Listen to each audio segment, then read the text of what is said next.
you guys see the agenda? Yes. Okay.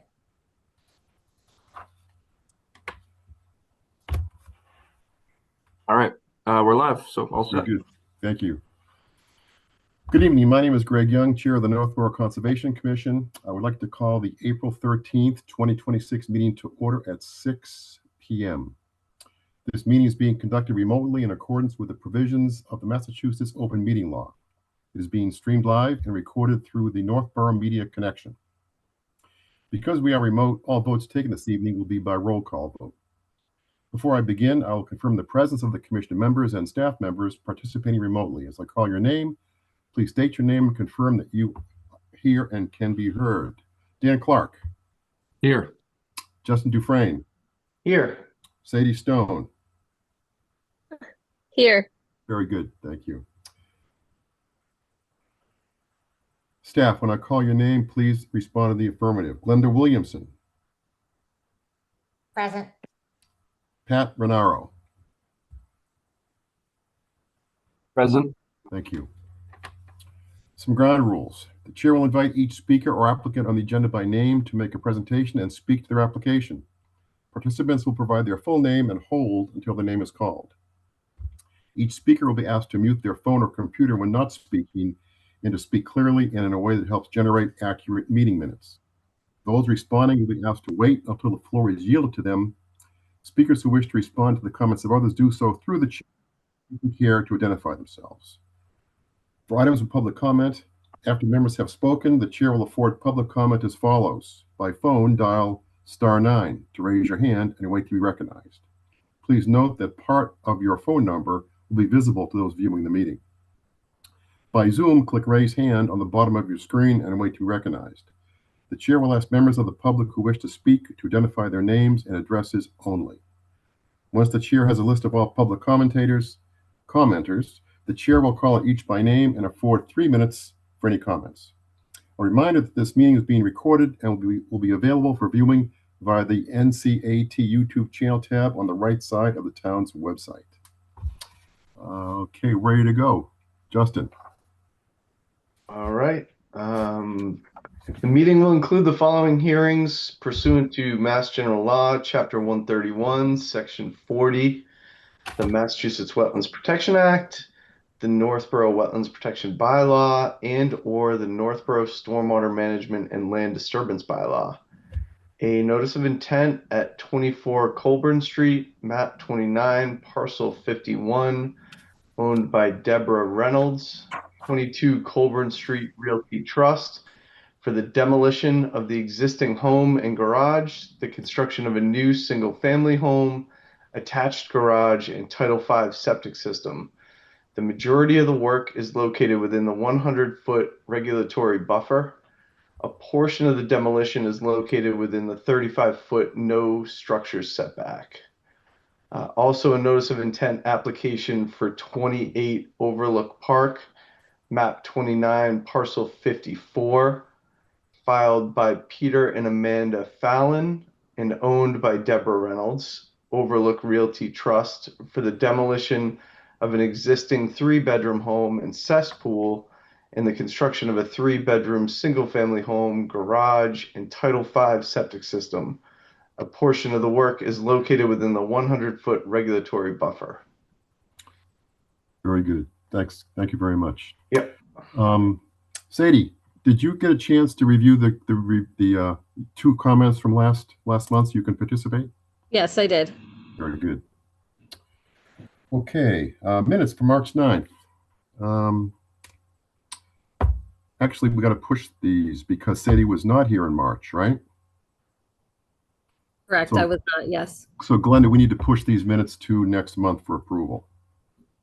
Okay.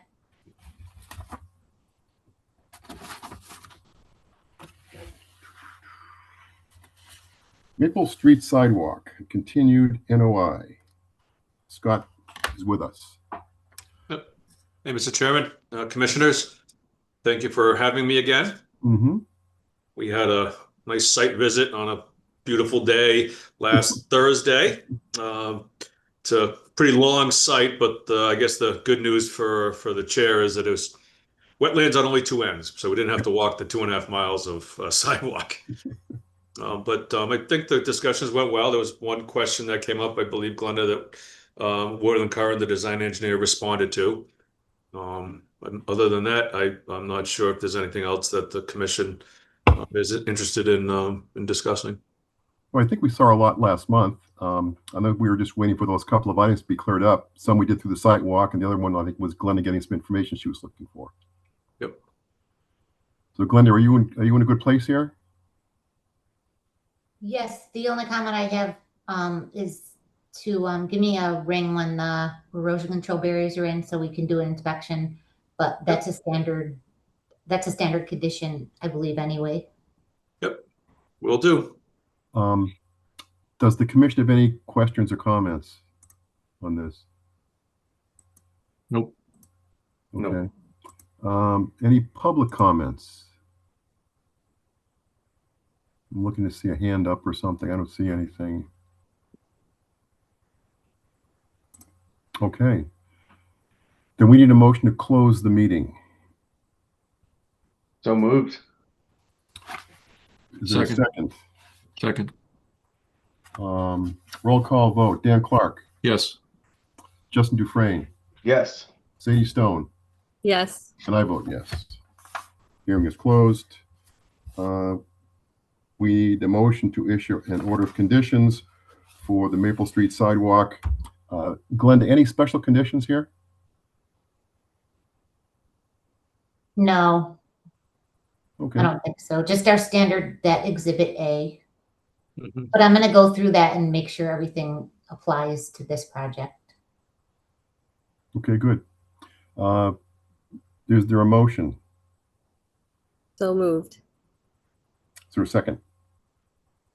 Second. Seconded by Dan. Roll call. Dan Clark, Yes. Justin Dufresne, Yes. Sadie Stone. Yes. I vote yes. Thank you very much, Commission, Mr. Chair, and Glenda. Scott, will we see you again when the next phase comes up, the actual build phase, or Yes. not? Yep. Okay. Yep, we'll be looking for probably letters of support from all approving entities, the financial boards and committees, the elected officials, the Conservation Commission. My expectation is this project will be funded through a Mass DOT grant, likely the Safe Routes to School grant. So the more support you get from school committees and the like, the better, more bolstered the application is. Okay, good. All right, then we'll see you down the road. Off to the senior center for my mock town meeting. Very good. Oh, Thank you. have fun, Greg. Bye. Bye. Okay, we're going to move off of River Street. We're going to slide that down, Glenda, right? Yeah, that'd be good. Glenn's in Webster. Okay. 238 Hudson Street. This is the accessory dwelling unit that was initially going to be inside the flood zone. I believe that they have requested a continuation till May because they're going to come with a new plan. Is that accurate? Yes, Mark Arnold sent me an email a couple hours ago. And yes, they want a continuance to. And the new plan is going to be wonderful. It's going to be outside the flood zone and further away from the river. Yes, I'm sorry. He actually asked for a continuance to the June meeting. June, okay.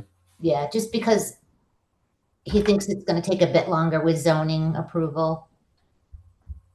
Okay. We need a motion to continue the 238 Hudson application till June. So moved. Is there a second? Second. Roll call. Dan Clark, Yes. Justin Dufresne, Yes. Sadie Stone. Yes. I vote yes. All right. 1 Lyman Street. This is a NOI and land disturbance permit. We opened this last month, and we have some items. We got some people here on the phone. Mike's with us here. I see Mike. Who else, Mike, do you want? Yes, I'm here, Mr. Chairman. Patrick McCarty, McCarty Engineering.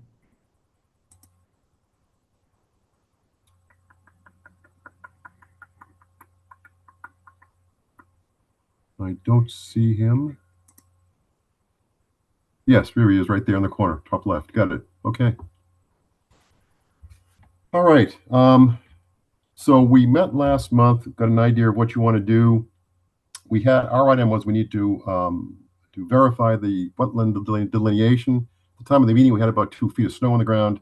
So we decided to wait until we could actually see the ground. Glenn and I went out there last week, and there are some questions on the table. So Glenda, I will turn it over to you. Patrick, did you receive my email I did, yes. basically And summarizing the findings? yeah, I did. And I did reach out to Doug Dillon quickly from Goddard Consulting, who happened to be leaving his office about 2 minutes around the corner from the site. So he swung by and he took a look at your pink flags. If I may share my screen, just so we can see what I'm talking Sure. about here. You should be able to. Yep. Can you see that? Or Yep, Yes. I can see it. It's small, so make it a little bit bigger there would be helpful, a little bit. it's small. It's full size on my screen. Okay, well, that's it. That's fine. So we did, this is the old planning board approved site plan back from 2021. And this was the wetland line that was shown at the time. So if you recall, this never got filed with your commission because the other decision was appealed, and with the appeal ongoing, they kind of held off on finishing permitting. So this is the line that was flagged back then. Because of the time that had passed and no filing was made, Goddard went out and flagged it recently, which Cornerstone located. And along this line, it did extend out. It was kind of consistent with the old delineation, and then this whole finger was added here, which, of course, Doug obviously felt pretty confident in his delineation, understanding that there are some questions. Doug took a ride out there tonight and quickly looked at it, and it was a pretty previously disturbed site between the house and the barn and the driveway and the yard. So the earth and soils have obviously been moved around quite a bit. The only one that was really of concern is the pink flag, Glenda, that you had hung, extended that finger up about another, I don't know, 30 feet without a tape measure, eyeballing it, about another 30 feet, which would bring the wetland right to where we're proposing our erosion control barrier. Just planned north of that, we have the test pit that was done for the stormwater basin that was done with Cornerstone. And that test pit showing, if I zoom in here on the bottom, actually it's not on this plan, I gotta go to the actual site plan. So that test pit is test hole number 7, which is showing 12 inches of an AP, which is, soil that's been plowed and farmed in the past. And then another down to 32 inches, a B layer, and then 32 and beyond, a fine sand. There was some modeling at 20 inches. So clearly where the test pit was done here, just planned north of that pink flag that you hung, is clearly not hydric there with 12 inches of a dark brown topsoil. So making little adjustments here and there is fine, a little bit here and there. This is of concern to us. We've already had to reshape this basin to work around the setbacks from this revised wetland line. So our concern of pulling this any further planned north would really impact that infiltration basin.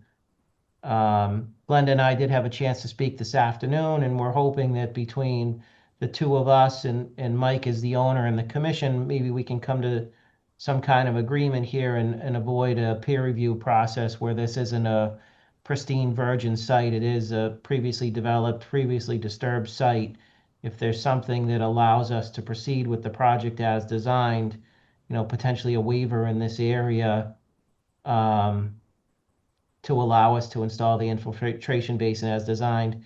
There is a silt fence that was installed as part of the house and barn demolition that, if you recall at the last hearing, Vinny said he had been out to look at the installation of that silt fence at that time, and we're actually a little bit outside of that previous limit of silt fence, so we're not disturbing any new areas that weren't previously disturbed. So hoping we can come to some kind of agreement here that makes sense for all the players involved and allows us to Sure. move forward. So Hey, Glenda, I've got a question to you.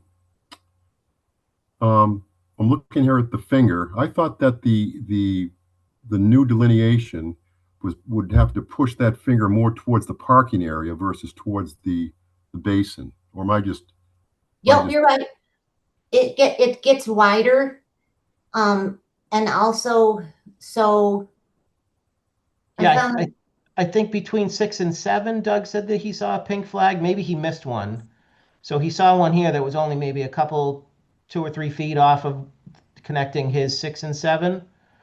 But he said, and maybe he misunderstood, because I asked him specifically, I said, are we extending it towards the street? And he said, yes. And of course, we're on 2 streets. So maybe I could have been clearer in that discussion with him, but I understood it to be extending towards Lyman, not towards Bartlett. Yeah, that's my recollection is that it was moving towards the parking spaces because we came in from that direction. yes, that's right. Flag A14, for example, Yes. I estimated it's about 18 feet low, but that flag, I flagged up to the silt fence and not past the existing silt fence. So I don't understand why that particular flag would be an issue for you guys. Plus the test Just pit because is- it extends the no disturb.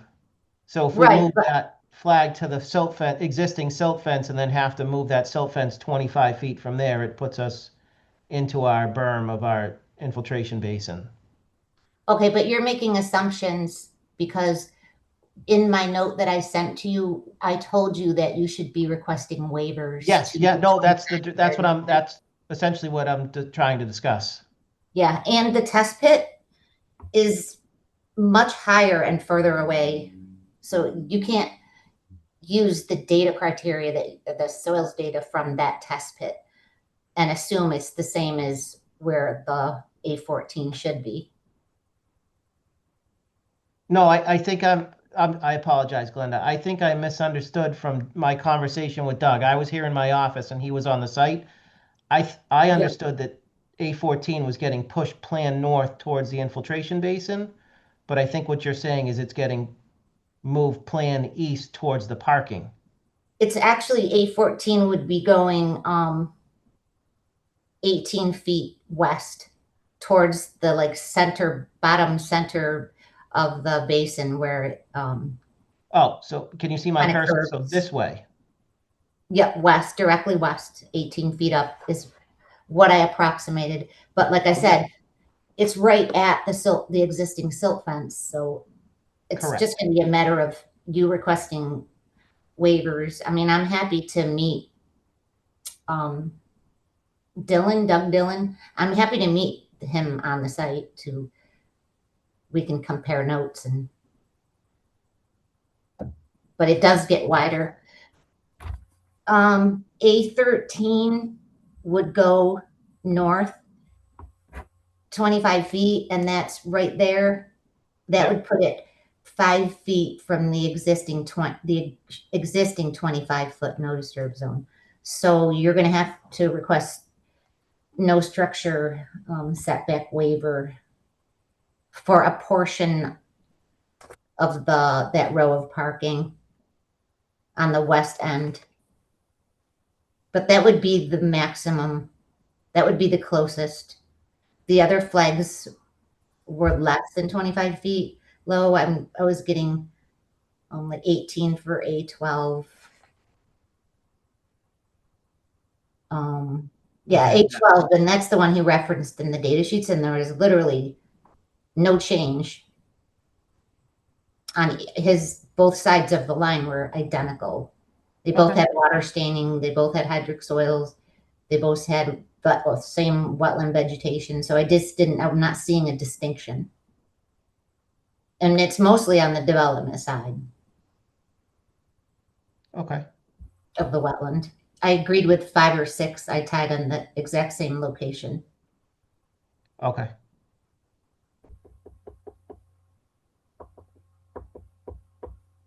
Glenn, the second point I have, second point here, which is kind of related to the redelineation we have here.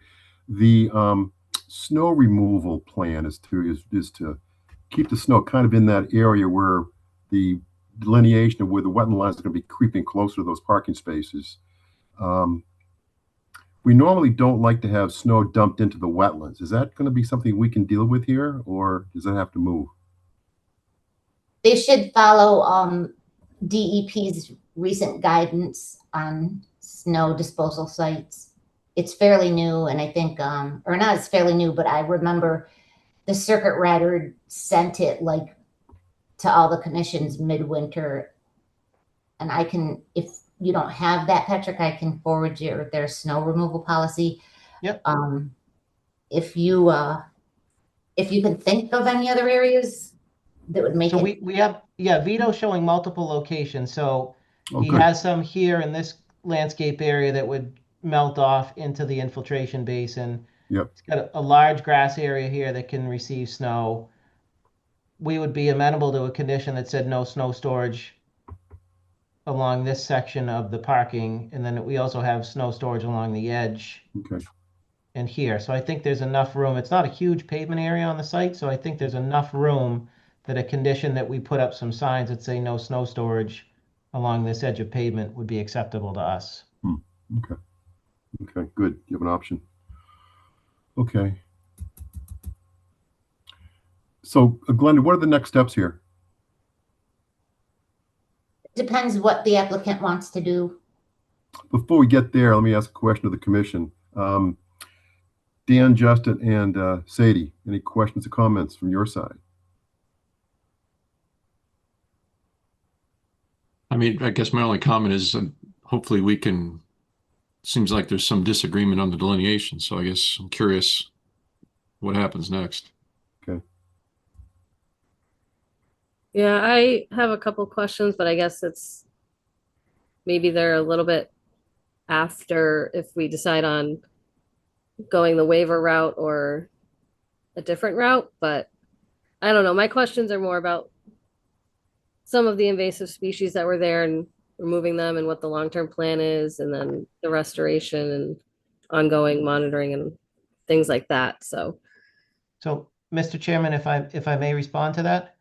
So Sure. that's something that Glenda and I did discuss this afternoon, that if we were to request a waiver from the setbacks, would we be willing to, go by hand into the wetlands and clean up, I guess there's some tires and some other trash that's accumulated over the years, and clean that up, and we'd be happy to do that. There's also a pocket of everybody's favorite plant, the Japanese knotweed. We'd be happy to eradicate that as in exchange for the commission entertaining a waiver from the setback requirements. We certainly, Mike's purchased the property. He's anxious to start construction. Finally the weather's cooperating and the construction season's on us, and he's anxious to expand his business here in town. So we're happy to work with the commission in any way that you see fit to allow the project as designed to proceed. And we understand that, if the commission was to entertain waivers, there would be some give and take on our part. And so we're happy to help clean the wetlands and to eradicate invasive species. And if the commission has other requests they'd want us to entertain, we'd be happy to hear them. Okay. All right. Sadie, does that address one of your concerns, or is there others? yeah, that does. Thank you. I have one other question, and I don't know if it's more directed to the commission or to Patrick and his team, but about sort of that. I think we've talked about this in the past, and I'm sorry, I'm just not remembering, but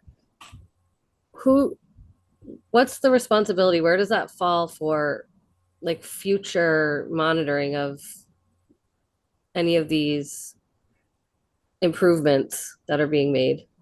Does that fall on the commission or on the business?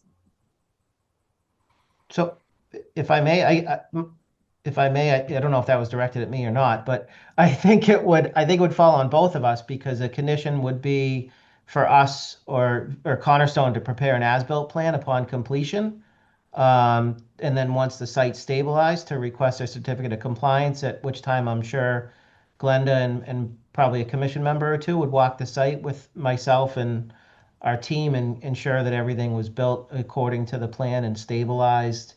And we've seen other commissions, like Grafton, for example, gave us an outline of a plaque that they wanted, like every 30 feet. It was a small round disc that said, wetland resource area, no dumping, something to that extent, that was hung kind of at the limits of the wetland, so that going forward, people know, hey, that's a wetland. You can't push stuff in here. You can't disturb it. So I guess that would be another condition that we'd be amenable to. Okay.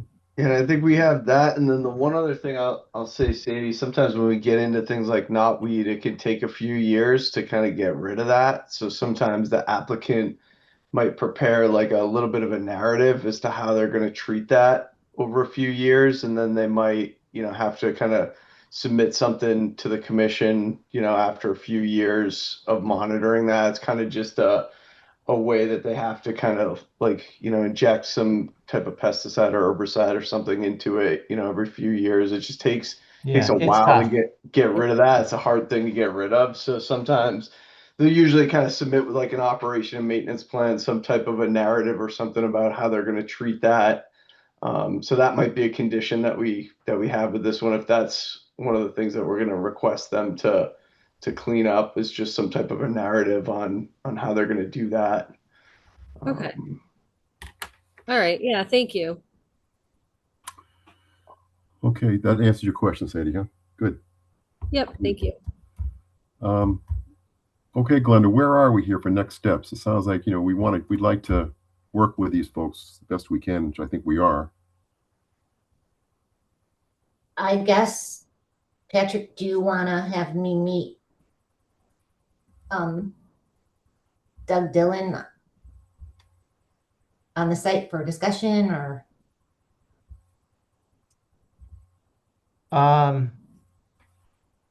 Yeah, I think if you feel that's necessary, or if I'm trying to figure out the best way as you are to play this out. I mean, ideally we would request that the commission grant us a waiver from the 25-foot no disturb and 35-foot structure as necessary to construct the plan as shown.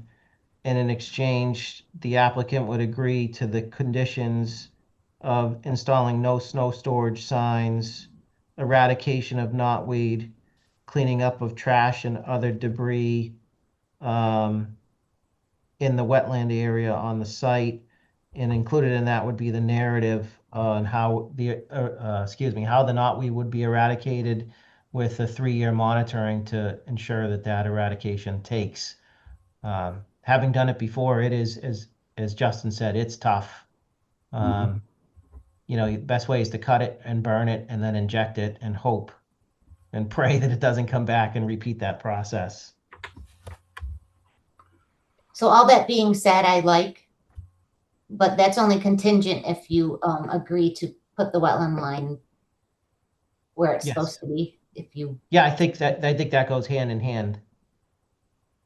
Right. And then, like I said, I don't think it's asking a lot to grant these waivers, but we definitely want something in return, because say this finger was included in the original delineation and it was wider than it's shown here, then at least you could have, prepared your plans accordingly. The commission can't really make any determinations based on like past conflicts. No, or understood. even then your development needs, but I like to think that we're reasonable and we could work something out. I agree. I mean, Glenn, they would, I'm sure they'd like to close tonight as opposed to kicking it to May. Can we do that, you think, with this plan that we're kicking around? I think we can, but That's just one opinion. I don't think so. Okay. So what do we need to do? We need a site visit? Yeah, there's just still too many unknowns in my opinion, but I mean, if the commission members feel differently, I mean, it's ultimately the members' decision. Okay. Let's see how we feel. Dan, how do you feel about this, what we discussed so far? Well, honestly, I'd like to see the new wetland delineation shown on the plan and then how much impact to the 25 and 35-foot zones there'll be. I can't tell from this because we're not using the new wetland delineation. So I'd feel more comfortable before I vote on something, knowing exactly where the disturbance is taking place. Okay. All right. Justin, how about you? Yeah, I mean, I think unfortunately we're probably going to need that with just a waiver request or something that just goes along with it. Just, stating what those waivers are and, what those distances are and stuff. I'd love to do it tonight for these guys. But I think just as a matter of process, we're going to need to have something that kind of locks in that line before we vote on it. Okay. Okay. Fair enough. Sadie? Yeah, I agree in a sense. I think seeing the revised plan before voting is probably the best route to go, but I think the waivers and moving forward in that direction will just be of benefit to this property. I think it's an opportunity to turn this kind of previously degraded site into something that, is actually contributing to the wetland health once we move forward with it. So I think just, with those waivers in place, it's reasonable that all of that will be met, and seeing a plan before voting on that will just be kind of the last step, unfortunately, to push it one more month, but. Okay. That's kind of where I am here too. So, all right. So let me see here. Patrick, that's where we're coming from. No, I understand, and obviously not the outcome we were hoping for tonight. Unfortunately, we were delayed a month with Vinny's retirement, and then I guess the only thing I could say, and please don't take this the wrong way, but we had reached out to try to attend the site walk, so myself or Doug could have been there, so we hopefully could have headed this off prior to tonight. Maybe Glenda and Doug in person discussing things would have helped. So I don't mean that in offense to anybody. I know that everybody's busy and schedules are difficult. It's just unfortunate that we didn't know about this until today, in terms of timing. Okay. All right. So hopefully we can get this resolved in the next week and a half. We can do any tweaks that are necessary to the plan, or hopefully it's just showing the new line and requesting the waiver so that we can close this out and hit the ground running in May. Yeah, and that's hopefully, and there's no more surprises. Hopefully we can get that delineation locked on. So let me, and then Glenda, I got 4 items here, 4 waiver requests here, or trade-offs, let's say. One would be the invasive species management. Second would be the snow removal, not that one site. Everything else is fine, but just that one site near the wetland, the close wetland line. A wetlands cleanup, and some wetland signs, much like Grafton has done. Maybe some, not a lot, but we'll space a few around there. Yes, I agree with all 4 of those, but not necessarily just those 4. I think when I was on the site, I was hyper focused on the wetland delineation, and I just saw like where you pull in. I didn't walk the entire site, so there could be more opportunities if the applicant could think of anything else, or anywhere else on the site, maybe that it doesn't necessarily have to be knotweed removal. I mean, there's a forest of garlic mustard out there too, but like, I just feel like garlic mustard to me isn't as problematic as knotweed, but that's just my opinion. That would be very difficult to eradicate as well, the garlic mustard. But if you, we really need to depend, the applicant needs, the burden of proof is on the applicant. And the applicant should come up with some mitigative measures, maybe we haven't thought of. Okay. But I like all of those four, yes, definitely. Okay. So we're going to motion to continue this to the May meeting, and be some action items between now and then, certainly. Before we do it, I want to see if we have any public comments, any hands up or questions. I don't see any hands up or questions. Okay, then we need a motion to continue the hearing for 1 Lyman Street to the May meeting. So So So moved. moved. Well, Nope. Everyone. we'll give Dan the first spot and Justin the second spot. Roll call vote. Dan Clark, Yes. Justin Dufresne, Yes. Sadie Stone. Yes. I vote yes. Great. Okay. Thank you very much. Thank you. Glenda, I'll shoot you and Doug an email now so we can schedule a time. Yeah, let's do that soon. Okay. Thank you very much. Thank you, Patrick. Mike, Thank you. thank you. Bye-bye. Okay.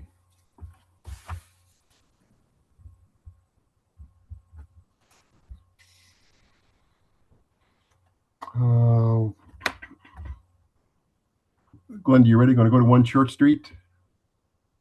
Sure. Church Street. Who's coming in for that?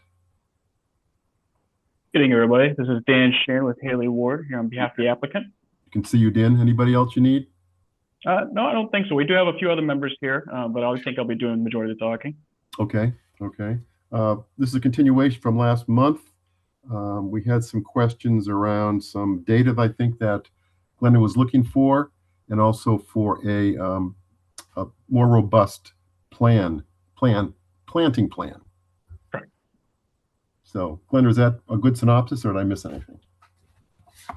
Yes, I asked for vision on the O&M plan to include management of the pervious pavers, or maintenance of the pervious pavers.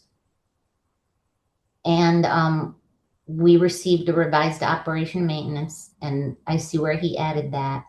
And the other thing was the planting plan.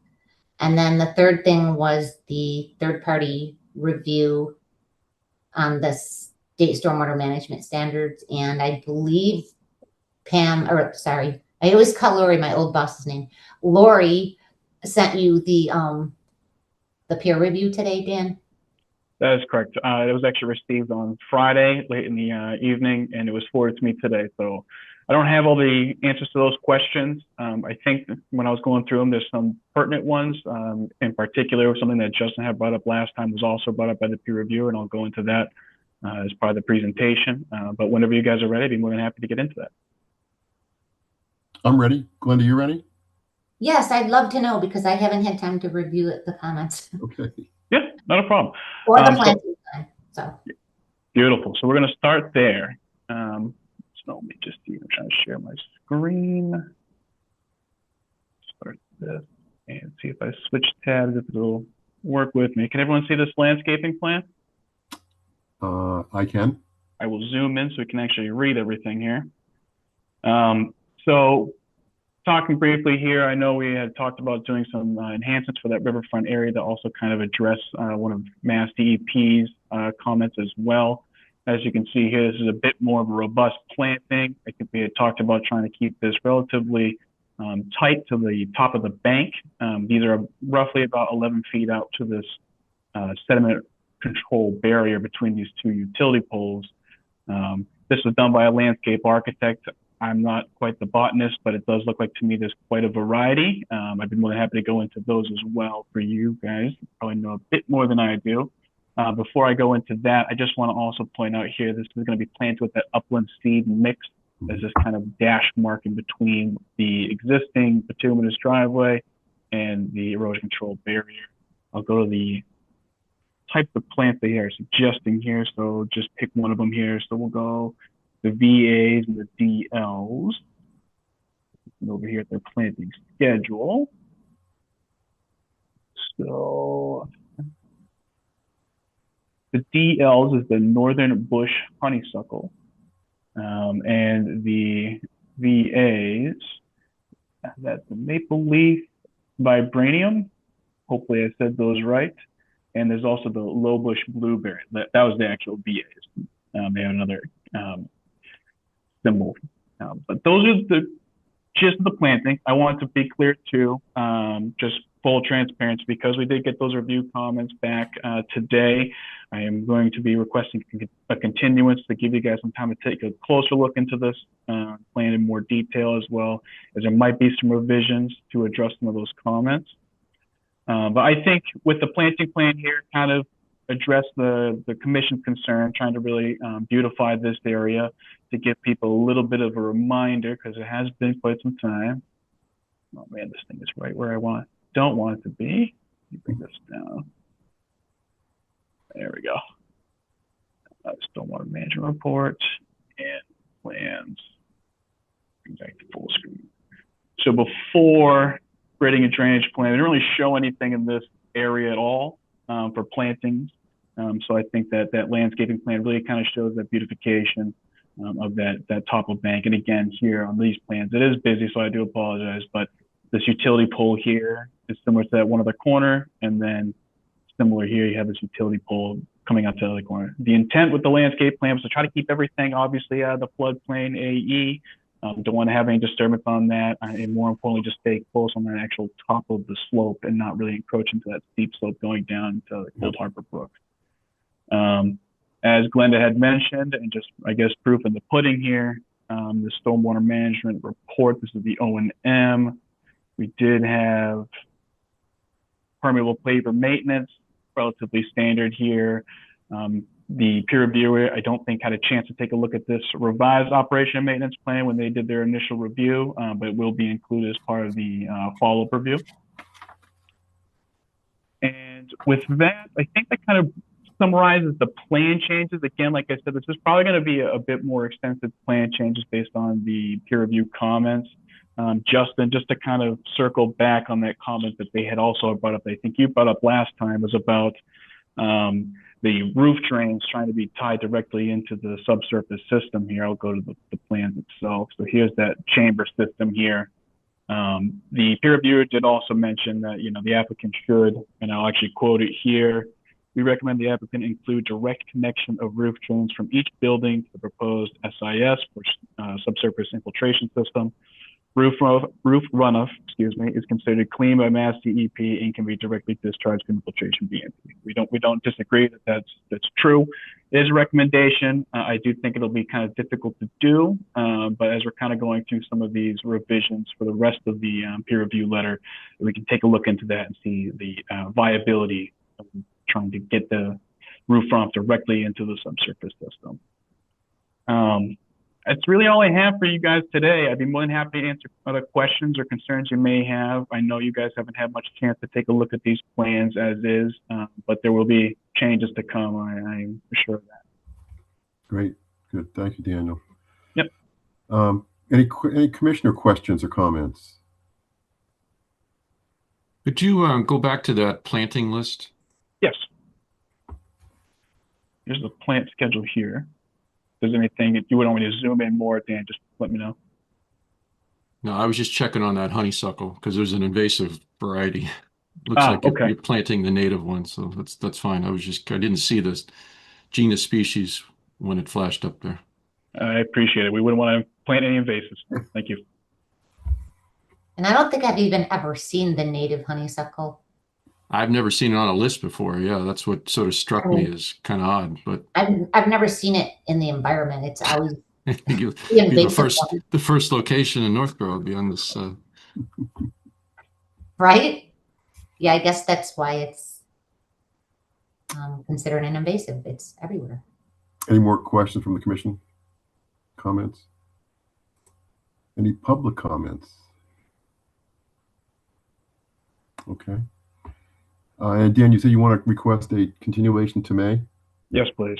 Okay. We need a motion to continue 1 Church Street to the May meeting. So moved. That's by Sadie, seconded by Second, Dan. Roll call. Dan Clark, yes. Justin Dufresne, Yes. Sadie Stone. Yes. I vote yes. See you Great. next month, Daniel. Very good.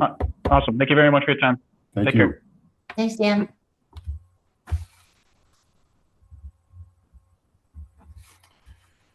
All right. We have the Brian Waterman show. I'm here. Up to you live. Here we go. How's everyone doing? Pretty well. Pretty well. So we've got 0 Green, 24 Colburn, and 28 Overlook, right? Yep. Let's start with 0 Green Street. Glenda, do you have those plans, or do you want me to try to? Let me give it a shot first. I need practice at screen sharing, so this might be a bad scene, but I'll try. Yeah, sure, it'll be fine. 0 Green. There you are.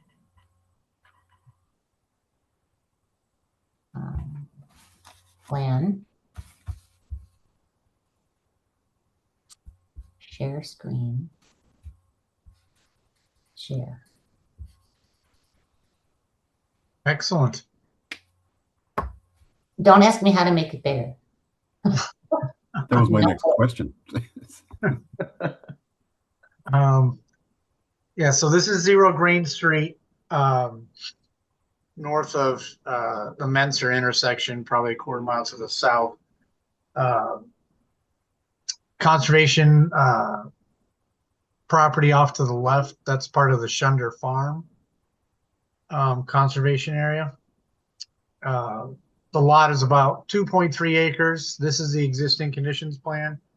You'll notice there's a existing garage building here. I believe it's been there since the 60s. There's over here to the left, I don't know if you can put your cursor over the septic system, this field to the left there, Glenda. Yep. So there's an existing leach field on this property which served 200 Green Street, which is across the road to the north. It was owned by the same family, so they had put their septic across the street. That has since been abandoned. They put a new septic system on their own lot. I believe that was last fall. So this system has now been abandoned. They have their own system on 200 now. It's owned by our applicant on 0 Green. They own 200 as well. But you have some variable topography out here. It drops 10 to 12 feet across the site. There's a wetland in the central portion of the property. There's a small, it breaks out of the toe of this slope here, and then looks like there's a historic little, I don't know, it was a feeder channel for crops or for cattle that goes off to the south and out the back part of the property towards the Shunder property. So that's the existing property. Glenda, if you want to scroll down to the next sheet, we can go to the proposed plan. Yep, there we go. Well, if you can fit that in there a little bit. Yeah. So the proposed project is construction of a 5-bedroom home with a connected breezeway to the garage, septic system in the central portion of the site. This plan you see here is the approved Board of Health plan. So this is the Title V septic system plan has been approved by the Board of Health. So we just reutilized it, obviously, for the notice of intent filing. There's an existing gravel drive. We've centered a proposed drive on top of that.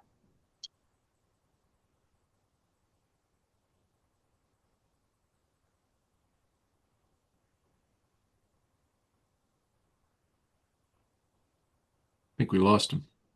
Yep. Brian, you there?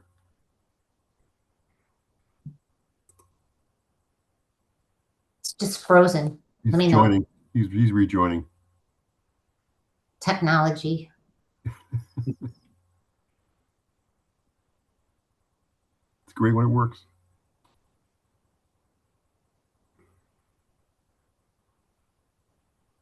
Oh,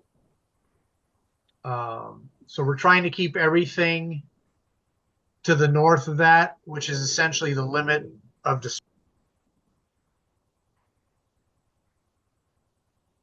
No, we lost him entirely. uh-oh.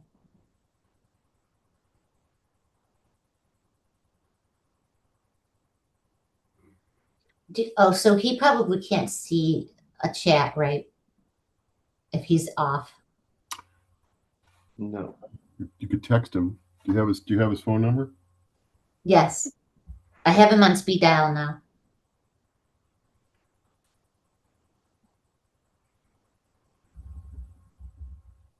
Coming back. There he is.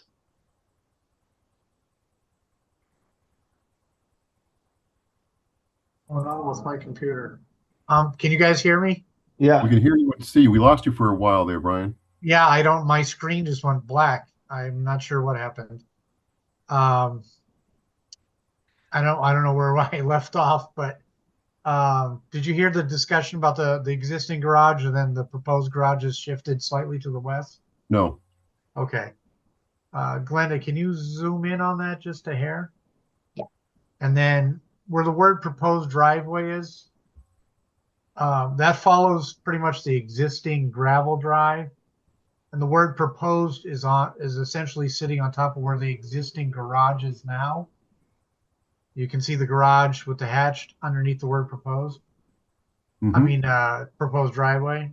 So the new garage would be shift to the west slightly, same size essentially, 24 by 24. 5-bedroom house. It's turned to follow the property line as the applicant really wants to take advantage of the views out to Shunder Farm and the conservation property out there. And I think I did cover that this plan is the approved Board of Health plan. The erosion control barrier is pretty much set along the edge of what is historically disturbed. So you can see the 35-foot no build and the 25-foot no disturb are in red dash below the erosion control barrier. So we're staying out of that and trying to keep all the development sited to the north of the limit of work there in areas that have been historically disturbed. Brian, how much is within the 100? The yellow dash, if you can see the yellow dash right there, that's the 100-foot buffer zone. Okay. So, 2/3, half the house, the septic system obviously is out of the 100. The garage is shifting. Like I said, it's all within the historically disturbed. So just the stuff in yellow right there is the part that's in the buffer zone. Okay. And then we have the proposed well offset from the 100-foot wetland line. And the town also requires 35 feet off the property line. So that's why it's kind of sited over there. So. Okay. So that's it in a nutshell. I'll turn it over to you guys if you have any questions. Great. I'm good. We talked about it a little bit on the site walk, so I'm good with this. Yep. Commission, any questions, comments? Nothing. I'm looking for public. Glenda, how are you? Any questions, comments from your side? Just to remind Brian, I was looking through our Exhibit A special conditions. One of them is that the sediment, the erosion control barrier is the same as the limit of work.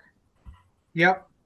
But in the future, I don't know. I just like to have the limit of work written on the plan, or a note that it's AKA ECB.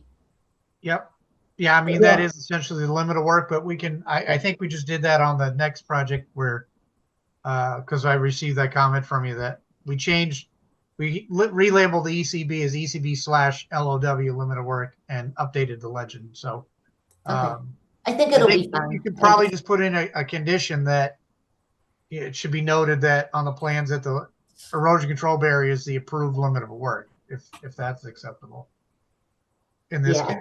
I think it's already in the condition. And the other thing is, you said you almost got sliced open by the barbed wire. Yep. You're going down that hill. Yep. I am not a fan of barbed wire.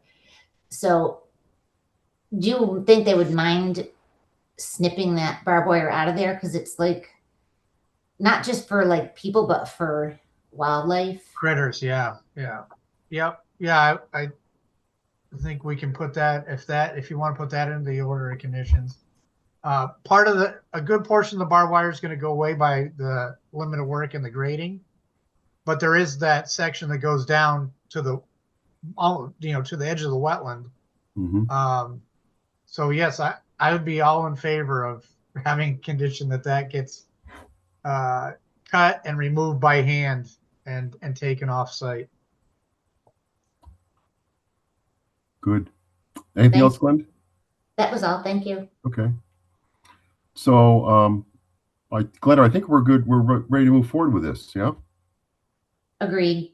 Okay. Then we need if there's no more questions from the commission, there's no public comments I see. We need a motion to close the hearing on 0 Green Street. So moved. Is there a second? Second. Seconded by Dan. Roll call. Dan Clark. Yes. Justin Dufresne. Yes. Sadie Stone. Yes. I vote yes. Now we need an order of condition for 0 Green Street with a special condition of removing the barbed wire between the limit of work and the wetlands. Yep. Anything else, Glenda? No, that's fine. The standard That's ones work fine? That's okay. Okay. We need a motion for that. So moved. Is there a second? Second by Justin. Roll call. Dan Clark. Yes. Justin Dufresne. Yes. Sadie Stone. Yes. Yes.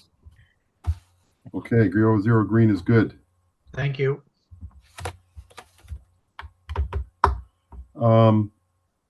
24 Colburn Street. And I believe we received a DEP number for that. Didn't we, Sadie? Yes, we have a DEP comment for 24 Colburn. We can let, I guess, Brian, if he's still here. I'm still here. Ah, there you are. You're on. Yeah, I'll let him speak, and then we have. Do you have these plans as well, Glenda? Yes. Or am I pushing my luck?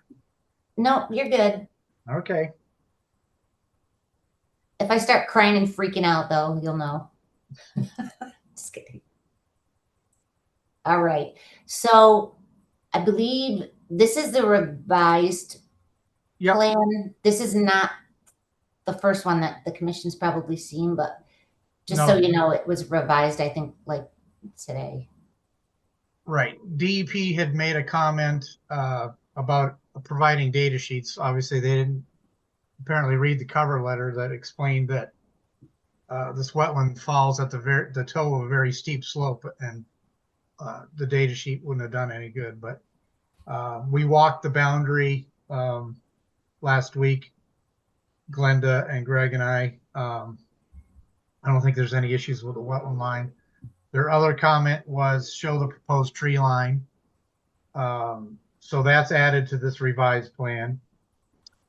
And additionally, we noticed a small area of where some gravel and some cobbles and stone had gone down the side of the hill. Sorry, Brian, do we I'm have a plan to put up here?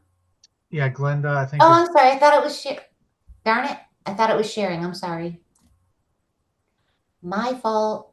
No worries. Bingo. There we go. Do you have the existing conditions as well, Glenda? Yes. Do you want that one instead? So the commissioners, this property is right on Solomon Pond. the pond, right on Solomon Pond. You go out the front door, you go down some steps, and you're in the water.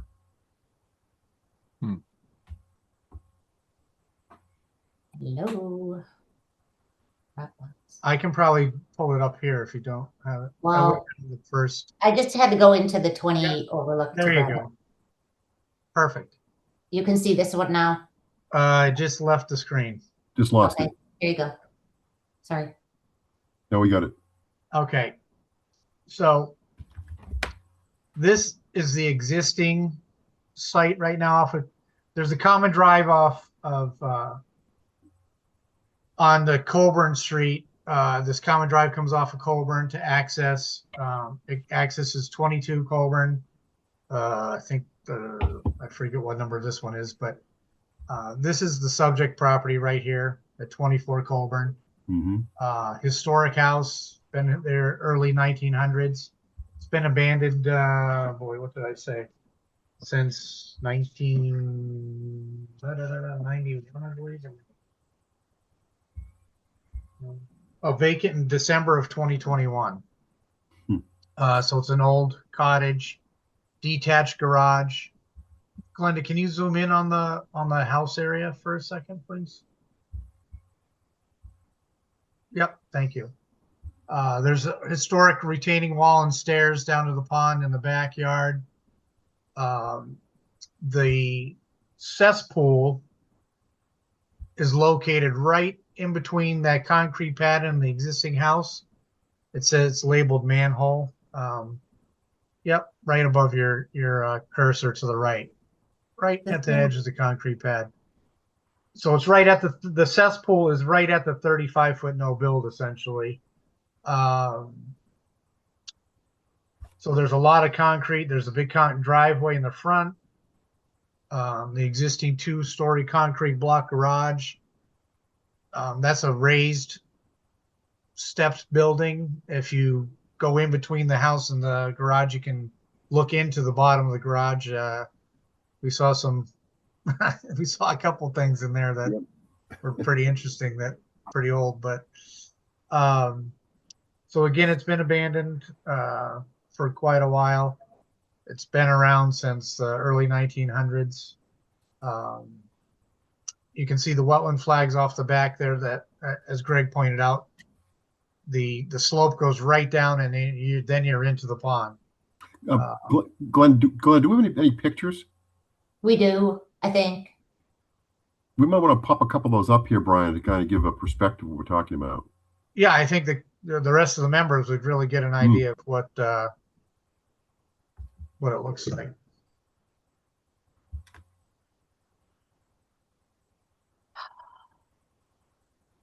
My left monitor's being a little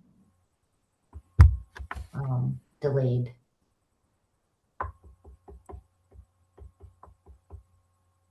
What? It's the end of mine.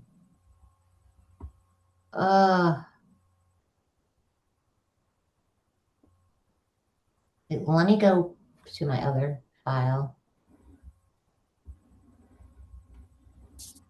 One moment, sorry. Sure. Okay.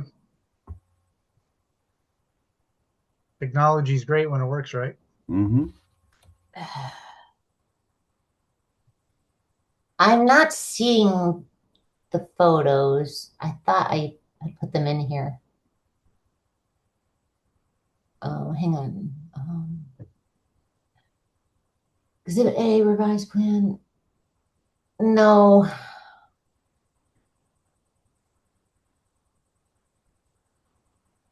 I don't have, let me see if I have them still on my phone.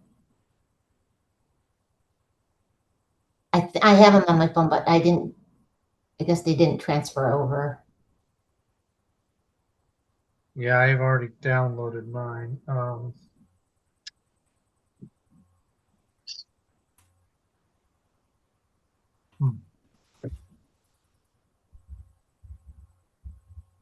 Well, I don't know if we want to go back to the plan and keep going from there, or Yeah.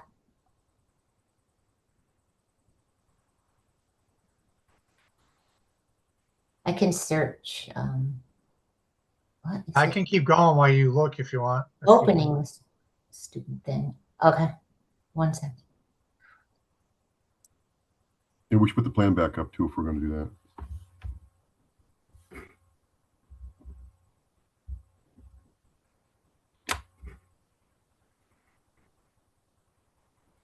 Okay, there's the plan.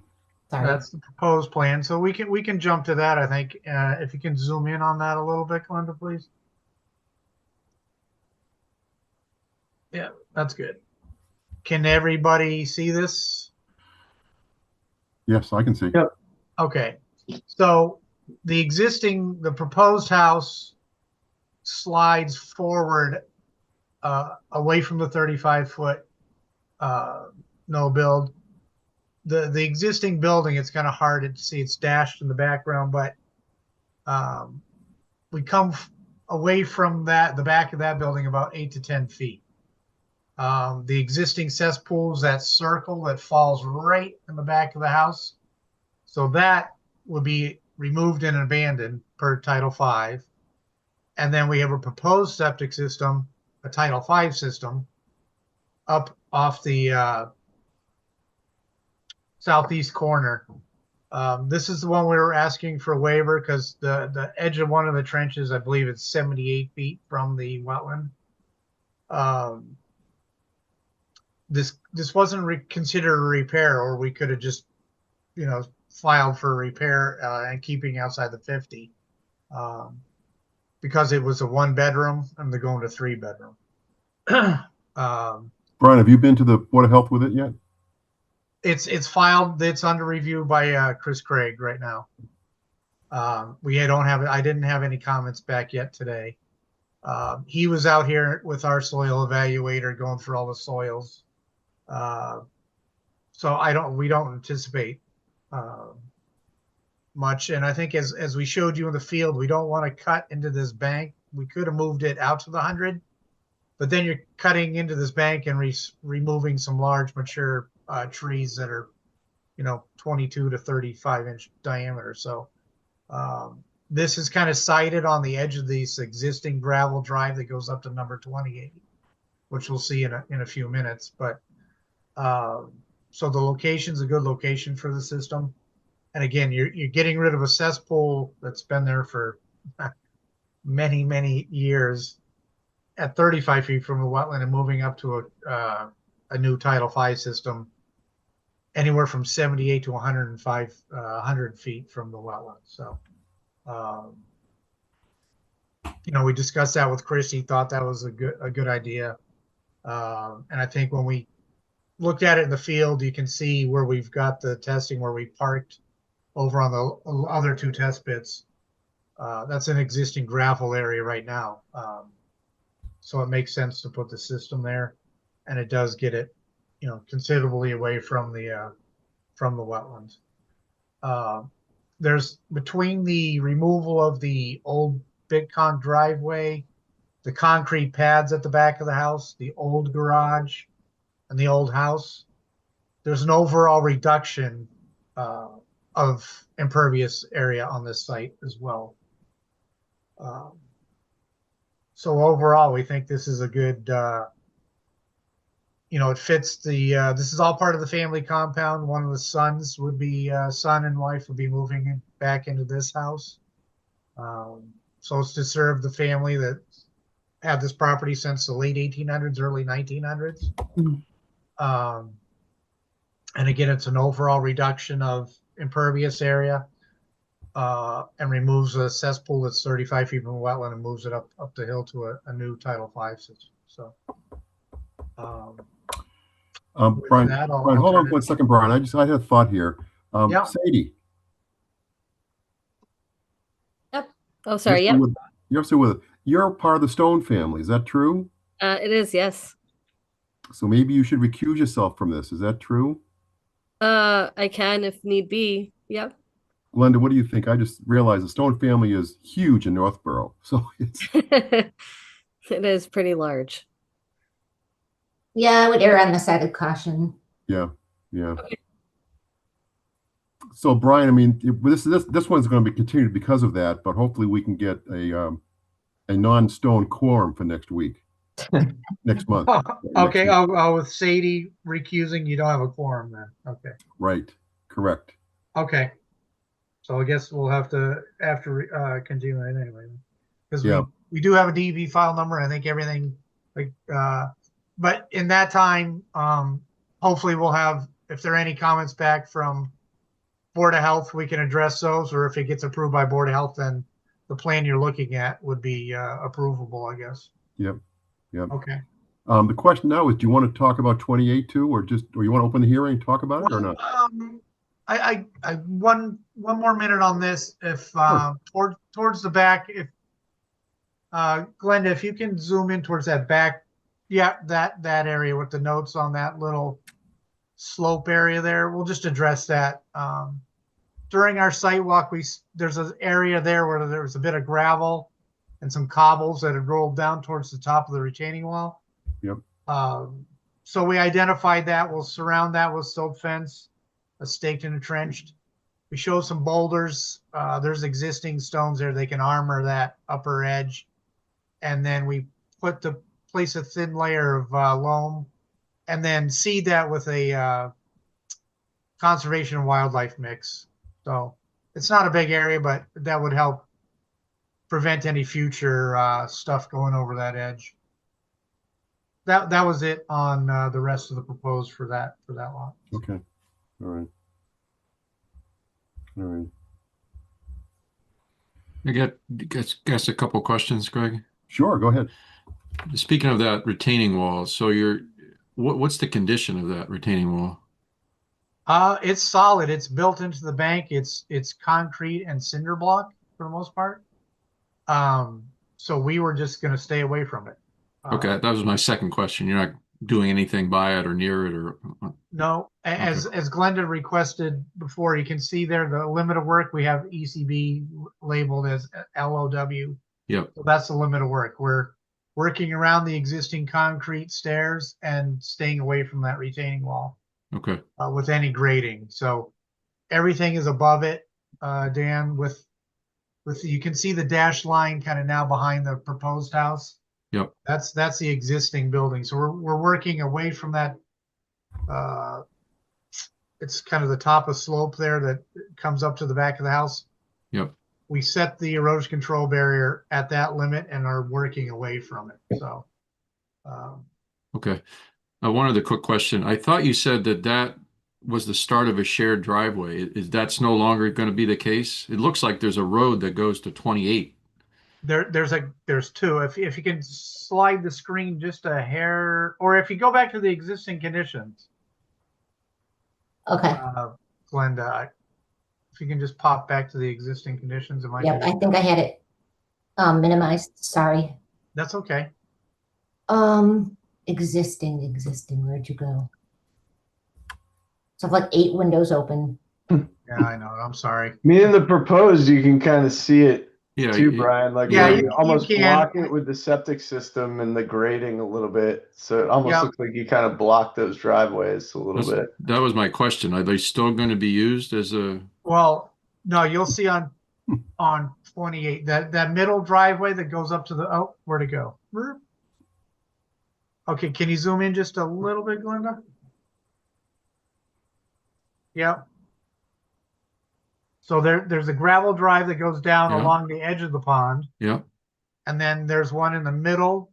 Yeah. That goes up to the back of the house at 28. Yep. And then the actual access to 28 is up at the top, up at the right of way there, off of Overlook.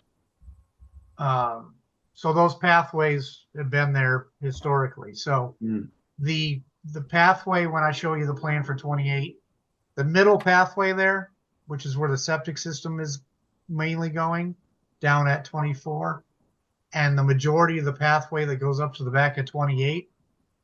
The septic system is going in the back of 28 along those two test pits along the gravel drive.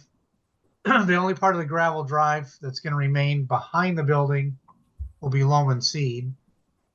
The rest of the pathway is proposed to be restored vegetatively except for a footpath. And I'll address that on when we look at 28. But Okay, so you're not go driving back on to them anymore. the septic system plan for 24, Glenda, and I'll go over that lower drive.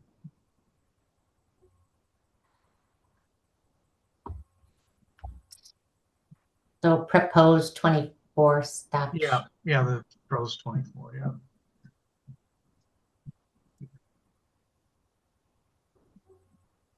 Remind me to just minimize it, not close it. Mike Scott always used to get so annoyed. He's like, you keep closing stuff. You're a closer. Yeah, just Oh. minimize it. Everything's purple. Geez, sorry. Share. Yeah, if you can zoom in towards the garage and the septic. So they're not blocking that off because they still want to use that. Like I said, it's part of the family compound. 24 and 28 are all under same family, different husband and wife actually would be living in 24 and 28.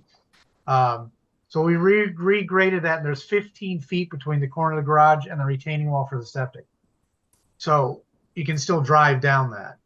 Oh, Oh, this right through here. Yeah, there's 15 feet between the corner of the garage and that. So Oh, this okay. shuffled some of that gravel, but you can still they want to access the drive to get down to their pontoon and the beach down there behind 28 Overlook. but the second driveway they're not driving on. No, it's never been used for like driving cars up to the back Okay. of the house. Yeah. Just curious. Yep. All right. And that, we have a planting plan that we just have a draft.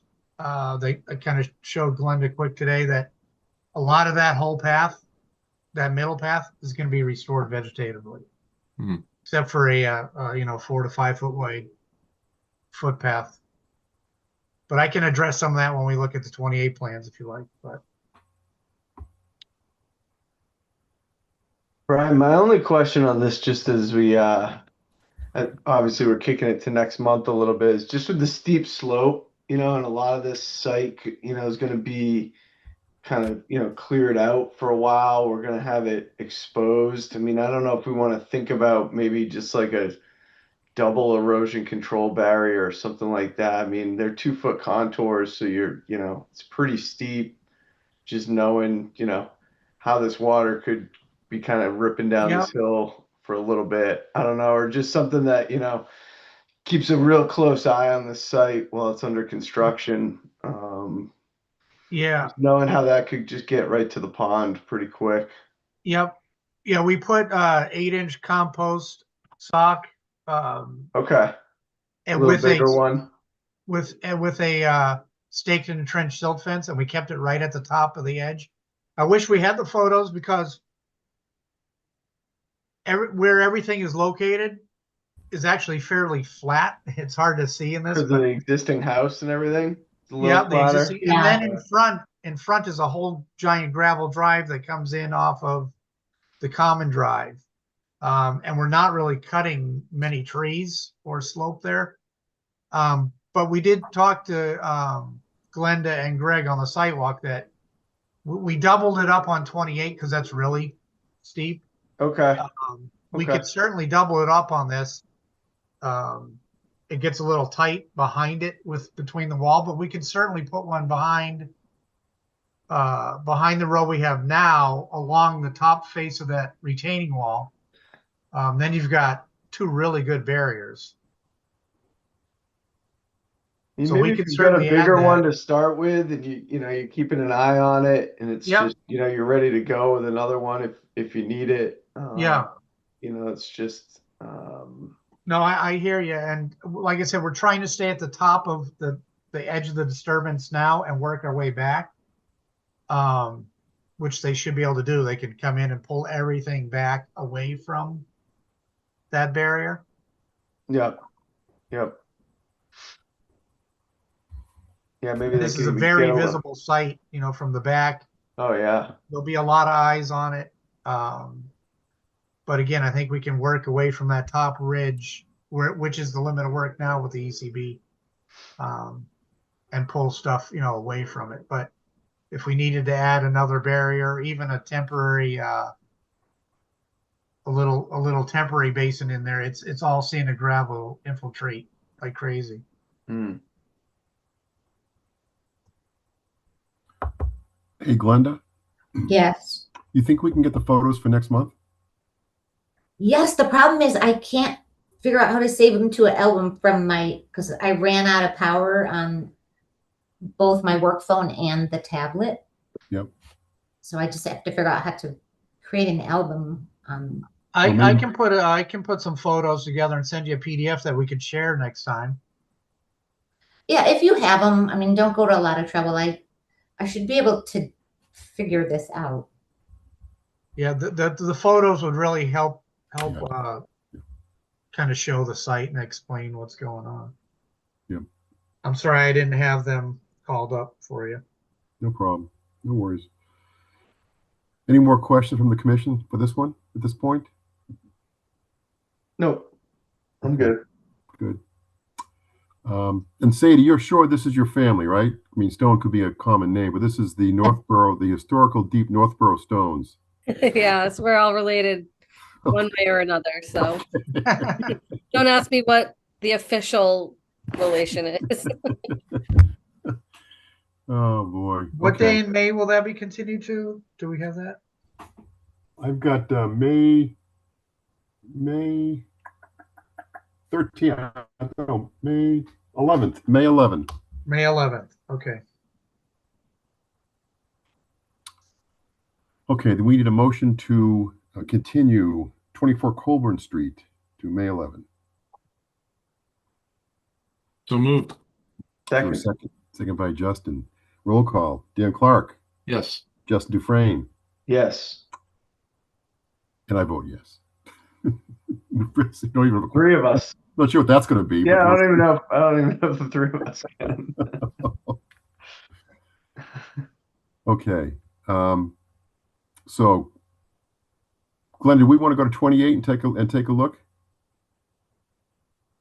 We don't have a DP file number, but if Brian wants to, Yeah, I think I, it'd be good to start the conversation with the commission. Sure. Yep. then no photos, sorry, I'll figure it out.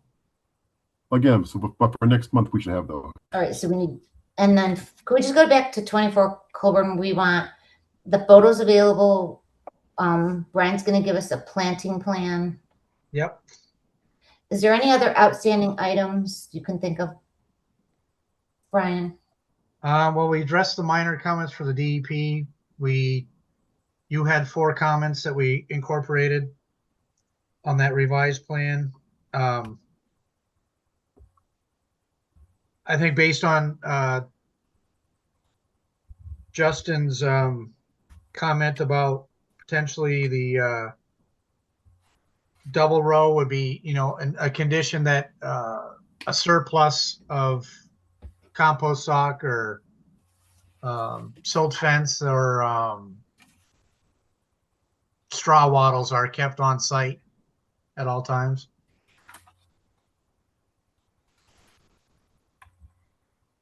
Okay, double row. That's a good idea. It's pretty Yeah, steep. we can start with the single row and see how it goes as we work, pull that stuff back. And if it looks like there's an issue or a hot spot, we could double it up or create a small settling basin or something. That's kind of a construction period. But it'd be good to have the extras on hand if there's a problem, we need to put it in quickly. So entrenched silt fence, double row staked compost tube. Okay. Thank you. Yep. Okay. You ready for 28? Who, me? Yeah, you. Or Brian? You. Yes, You to start plans? I'm getting there. Give me a second. Oh, where did my Dropbox go? La la la. They should be already open. Right, and we don't have DEP number on this one yet. So. Correct. Which is strange because we have one for 24. It's Yeah, I don't know. They move in mysterious ways these days. very odd. I'm getting it. One more second. Sorry. Sure. 28 Overlook. Do you want existing? Yeah, why don't we start with that?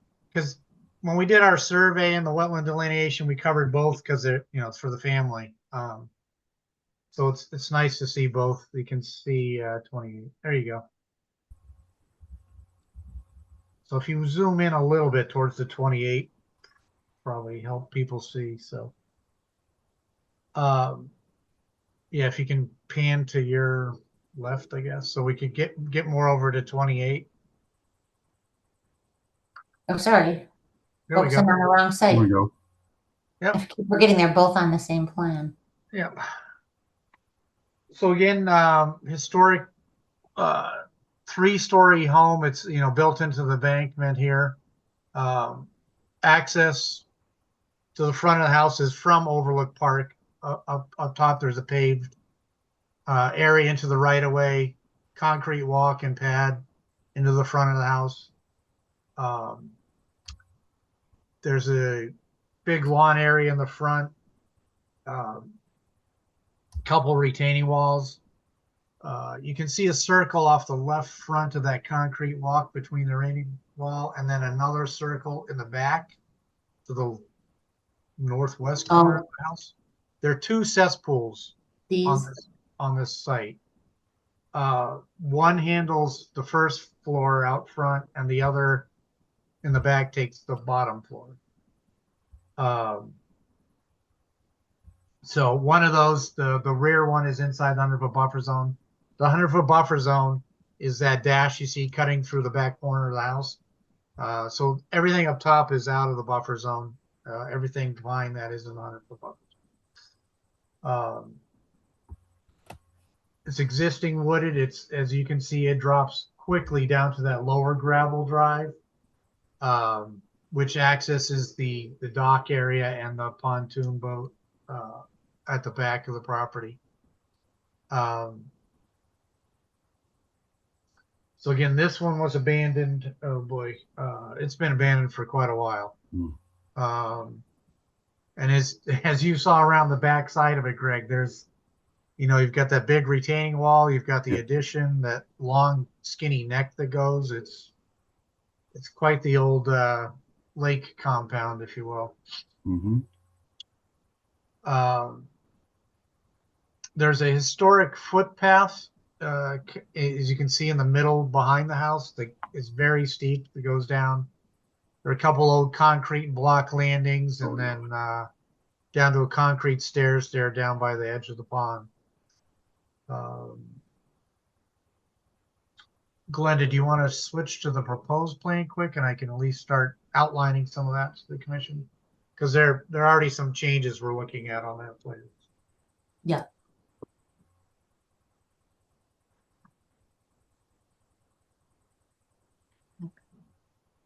Back.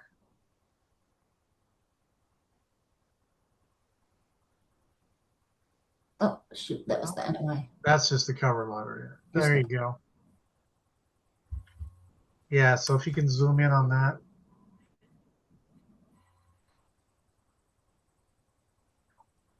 So there's the existing home is 3 to 4 bedroom.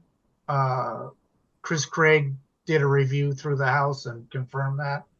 The family's only proposing a 3-bedroom, so this is a repair for the septic.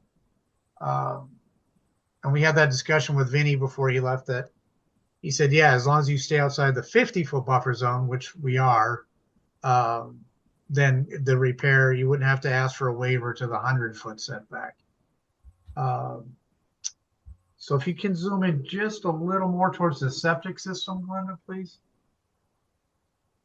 you can see that middle gravel pathway coming up. So the septic system is just off the side of that.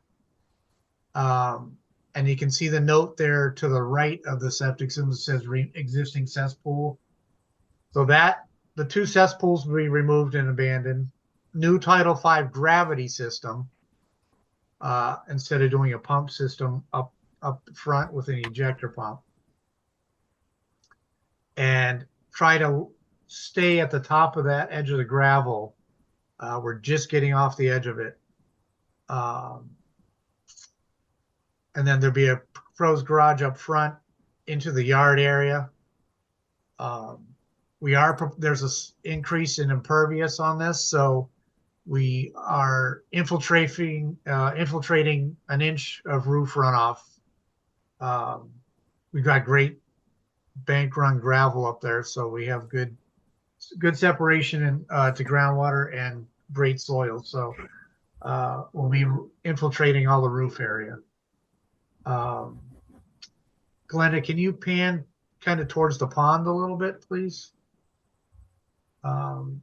And the proposed home is going essentially where the existing home is. So we show, to hand rake and clean and clean that the historic footpath, add some new stairs.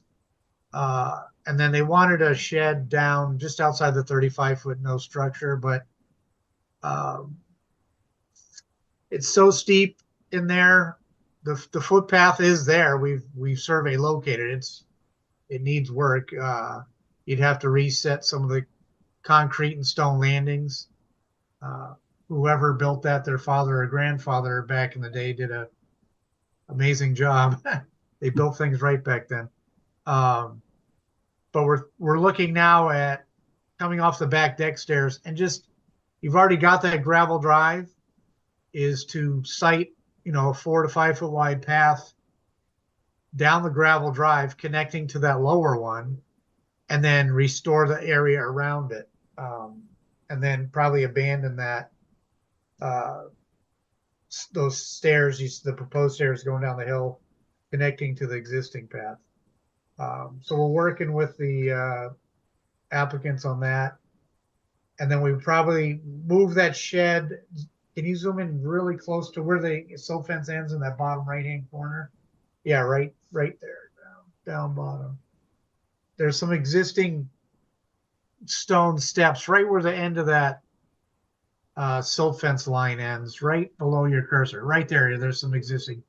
We probably turn the shed and place it on blocks so that when you're down at the water, you can just turn around, walk up those steps right into the front door of the shed. So it'd be pretty unobtrusive, wouldn't need much work. You can put it on blocks. We would have to ask for a waiver because it would be in the 35, but it's obviously in an area that's, historically disturbed. But we're looking at that as part of the proposed restoration and planting plan. So we'll get that wrapped up and get that to Glenda, and then you guys can take a look at that at the next meeting. So there will be some positive changes there. But that lower path stays as it is. The upper path, pretty much goes away or gets restored, except for the footpath we want to put in there. This one is also under review by Chris Craig and the Board of Health right now. Good. Okay. Good. Thanks, Brian. Yep. Any questions while we have Brian here? You'll see it again next month in more detail. So, okay. Glenda. Yep. Should we even try? I know we closed. We voted on the last one to continue. Can we even do that with 3? I'm sorry, to do what? To continue? Should we have even opened it or not? We did for purposes. It's too late now, but I mean it's. Yes, we can. Let's just vote it. We voted the other one. We'll vote this one too to continue. We need a motion to continue 28 Overlook Park to the May meeting. So moved. Second. Second. Second by Dan. Roll call. Dan Clark, Yes. Jess Dufresne, Yes. and I vote yes. All right. Thank you, Brian. Excellent. And we'll get you Yes, some Stephen photos May. for that. We'll get you some photos for that one as well. So, Good. Yeah, I think it's important to do that. So we're good. Yeah. We're good. yep. All right. Thank you, everybody. All right. Thanks, Brian. Good night. Good night. That is the end of the hearings, I believe.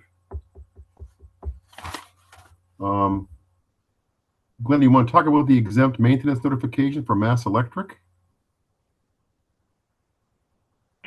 Glenn Kowalski. That's just Glenn Kowalski. That's Sorry. right. That's right.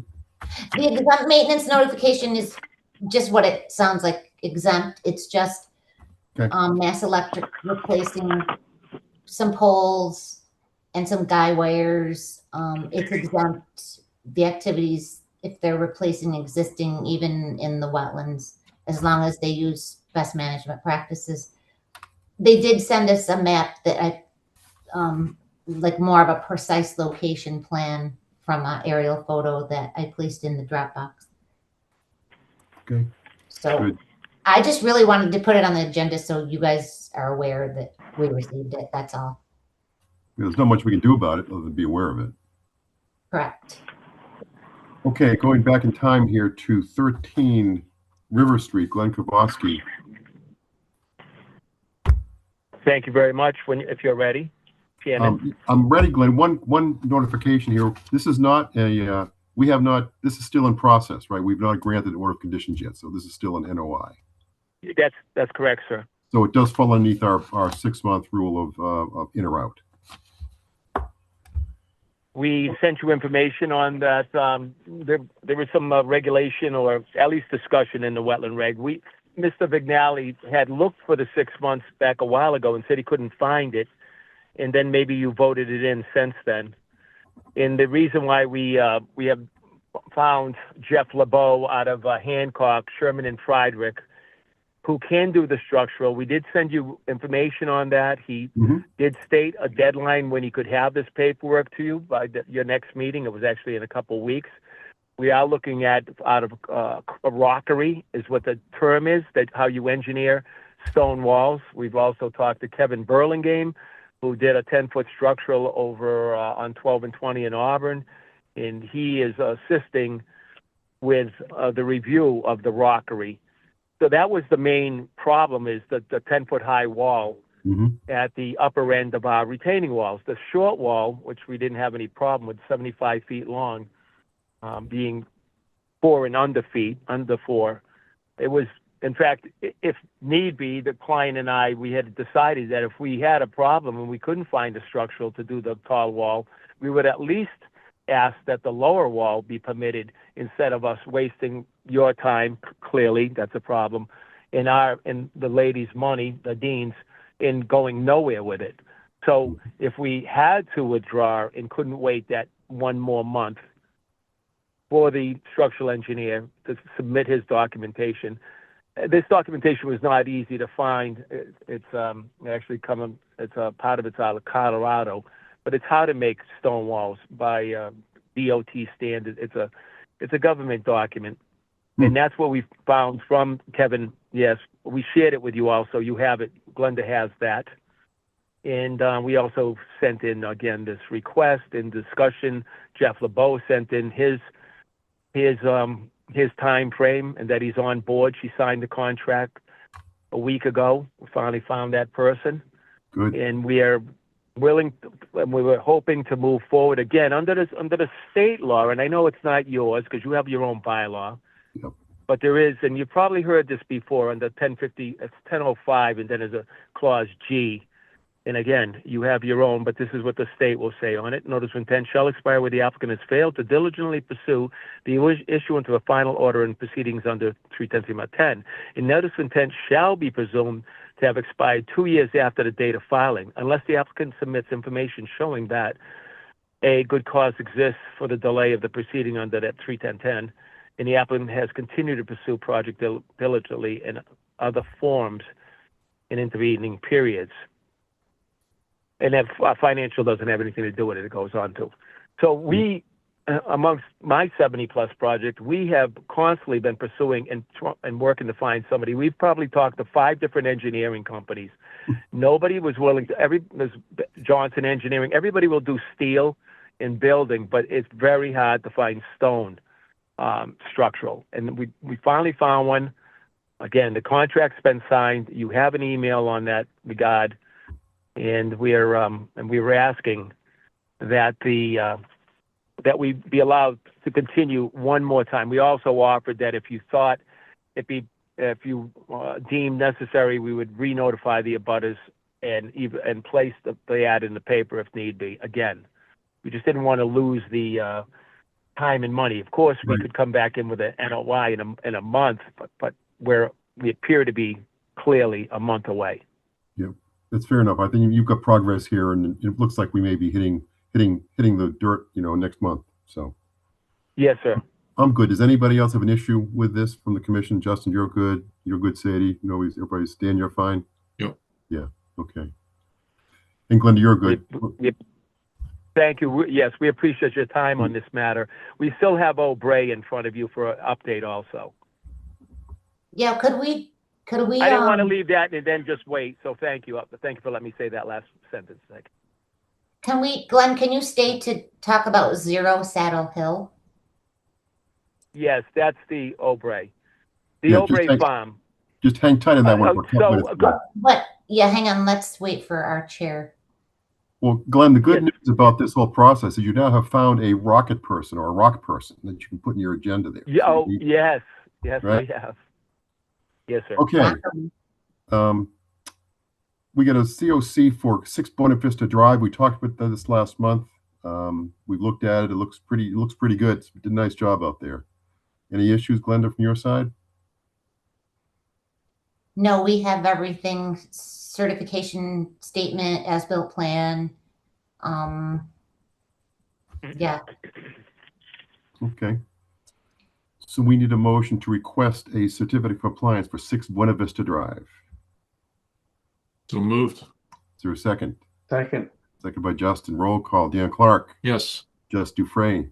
Yes. Sadie Stone. Yes. I say yes. All right.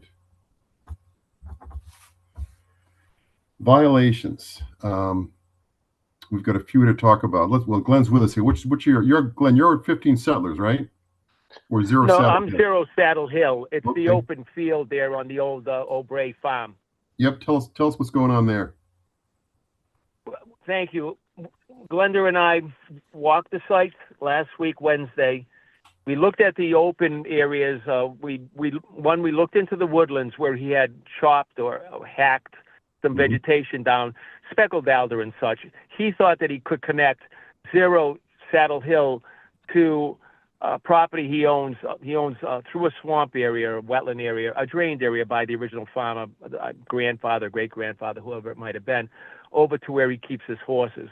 We did walk through that wetland. Glenda and I walked part of that way through, and then we came back to the field. But saying what this inspection with Mr. O'Bray occurred, we walked through. He thought that he'd be able to connect his 2 properties, and I did explain that under agriculture, the farm would have had to sell a commodity that he grows on the farm, and he does have bees, but it's not in the. You might say that the open fields haven't been used. We've gone through this with other farms, Ware, Mass, recently, Fisher Dick Road. And you have to sell a commodity off the property if you have cattle or hay, and you're selling hay, and you can produce sales slips for that. And so ongoing agriculture in wetlands can occur as long as it doesn't cease for 5 years in a row. And looking out in the wetland area that he wanted to connect, clearly it was overgrown from the original father, probably grandfather or great-grandfather. So I explained to him that this is not exempt under agriculture. The open field with a narrow opening on 0 Saddle Hill, where if you've been there before, that's partly drained from the original farm. And in the agricultural days, I do lecture on damming to drain it in the agricultural era, and part of this lower wetland was drained. There are wetland in the back right as you're standing on the road facing in. There's cattails growing, and the back left is a wetland to the back of the property. where that open field is, and in the front is a perennial stream flowing through. Some of the areas don't have vegetation on them, lower front area. Those areas Glenda and I looked at. We looked at areas that were in the back, were growing skunk cabbage and such. We did see the area that's raised up, that's higher than the water table. And in those areas, we picked up 50 oak stakes. Hopefully I only need 25. And before your next meeting, that open field will be delineated. We are looking at aerial flyovers to say what wasn't altered in the past, what hadn't been used, and then understanding your 25-foot no disturb zone. That's going to come into play with the commission with planting. Mr. Vignali and I did discuss this similarly. Obviously, we went through the winter. We won't talk about it. That's been a month now gone. And here we are prepared to, that's why we brought Glenda out to just have her, make her familiar with the site or have her be familiar with it. And then stake that upper high, the piece that's raised above the water table in the center, back, right, left from that opening. That's where we are. We're going to have a delineation that'll be flagged out or staked and flagged. And from there, we'll be filing under an enforcement order. The commission depends on an RDA or work just under the enforcement to restore the areas within 25 feet, which areas that are abandoned with vegetation. Clearly, there had been brush removal, and some of that area clearly under 25 we are looking at, and discussions had them with the gentleman, the owner, that some of that area clearly would need to be restored. There still will be a portion in the center we see that can be used for parking. Some of he has hay cutters and different farm equipment is still out there. Yep, good. Okay, good. Thank you, Glenn. Well, thank you for your time. Thank you very much, Commission. We'll see you in If there's May. any other questions. Thank you. Yes, we will. Thank you again, sir. Okay. Thanks. So 15 Settlers Road violation, quick run through. That's in process. That's Matt Morrow, Glenda, right? 15 Settlers Road. Yeah, I think that's what you said. That's what we need to take a look at that because that's the one where he's filled in a lot of wetlands. So Yeah, the owner came in maybe like a week ago and told me that everything's been stabilized and the erosion control barriers are still up, but that he has an actual valid order of conditions for the home and the septic, but he has the 2-year automatic extension, so he has those orders are valid out to middle of 2027, I think I said. So, but I didn't know, I haven't been there, and he didn't obviously tell me that he filled wetlands. So I think if I go out, Greg and I, Greg can give me kind of a better understanding of what he actually did. yeah, we'll take a look at that one. 186 Barefoot Road, that is making really good progress. Yeah, I drove by that one. They have the fence all up, right? Yeah. That's the one with Yes. the fence? Yeah. So I think it's just some plantings are missing. I think, Glenda, you had a conversation with the property owner, didn't you, on that? Yeah, she called me like I think the day after we went out and just was saying she didn't know what to do. She doesn't know what to plant. She doesn't know where to plant it. So I directed her to contact Matt Morrow, her consultant, with specific questions. But that we're pleased that the fences are up, and that I asked Matt a couple weeks ago to provide an update, but he hasn't gotten back to me. Okay. But like I said, Greg and I went and checked it out. Do you want to see the restoration plan or sketch or anything? Or Just need some plantings behind the fence. I mean, the fence is up. He cleared out all the stuff in that wetland area. So it's 90% is done, I think, of what has to be done. So just that final planting piece. 45 Belmont Street, Route 9. That's the old restaurant with the tires and abandoned vehicles and various other sundry issues. But I didn't drive by there today to see the tires are gone. You said they are gone. well, I didn't look at it either. But a few weeks ago, this person with the mosquito control things, whatever, said Yep. said that he took the tires away, but were we supposed to tell them to get like everything, all of the garbage that was dumped off the site? Ideally, but the issue has been getting a contact. The owner has been in the wind. So Oh, the town's got an issue bigger than our issue, actually, with the whole building. So I know Vinny was working closely with Bob Federico on that. So the tires was kind of an obvious thing, and Mass Mosquito Patrol said, we can take care of this, so go to it. okay, I'll touch base with Bob and Greg, you and I can do a drive-by Sure. when we're out, if you want. Yeah, and anybody drive by, you know where it is on Route 9, you see either the tires are there, they're not, one of the two.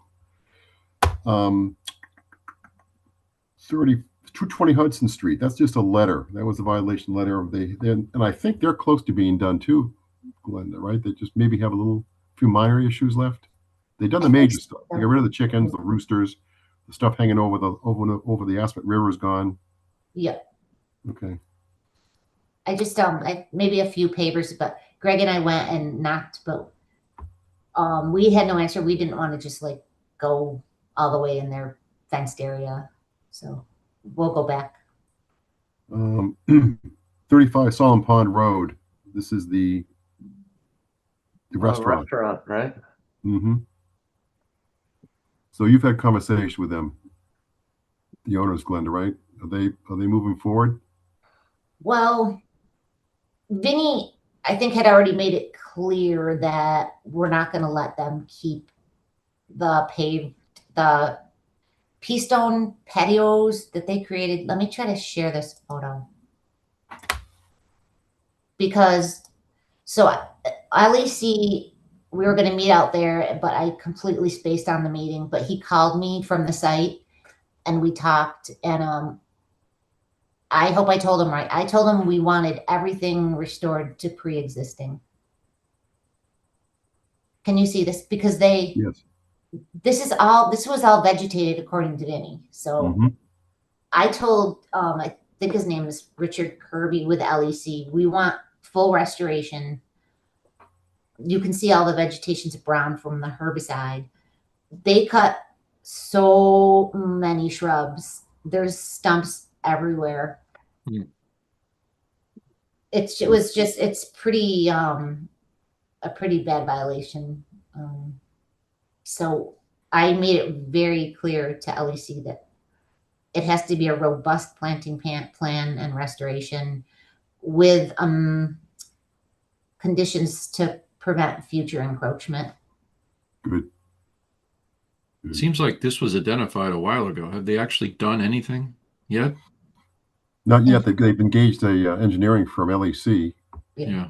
All right. So that's the step. Yeah, and at least we know LEC did a site visit. So Richard promised me that they're working on a plan. Okay.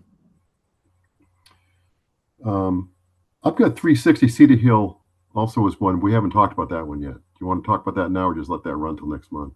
That's the conservation restriction. Yeah, that's the company at 360, the business, their parking lot area was flooding because the drainage outlet was completely buried. So they just hired a contractor to go clean out that outlet to open up flow. But in the meantime, they trenched through the entire wetland. They uncovered a 48-inch City of Marlboro active gravity main. So like when we went out there, it was like the DPW director of Marlboro, that like two of the head DPW guys, and like, so they have a lot of folks to answer to. I feel like this is one of those situations where they just did the work and decided they'd ask for forgiveness afterwards because they wanted just to do it, but I could be wrong. But so they have a lot of fill-in wetlands. It was also a CR that SVT owns on the 360 Cedar Hill. So it's like shared on that common boundary there. Cedar Hill. Is that where the trailhead is? Exactly. Yeah, I've hiked there several times. Huh. Lucky they I didn't think- rupture that septic main. Yeah, they chipped the top of it. It was a clay main, but Dan, you should go out there. You won't believe your eyes. It's Really? Yeah, I can picture what it used to look like pretty clearly. So yeah. pretty bad violation. Oh So boy. I'll anyway, I edited Priscilla Ryder, the Marlboro agent. She sent me the enforcement because we're gonna do the enforcement together. So she wrote it up. I sent her back my edits today, and she's gonna send it out. But Okay. we have to get them to like put some erosion control barriers up first thing, and then Glenda, was most of the violation in Marlboro or Northborough? Was it evenly split, or the majority of the trenches in Marlboro, about I think she said 40 to 50 feet was actually trenched through wetlands on the Northborough side on the CR.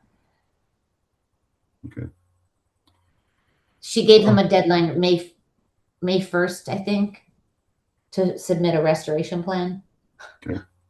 And like the restoration at the end of May, but we give them short deadlines because we know it's going to take them 3 times as long. So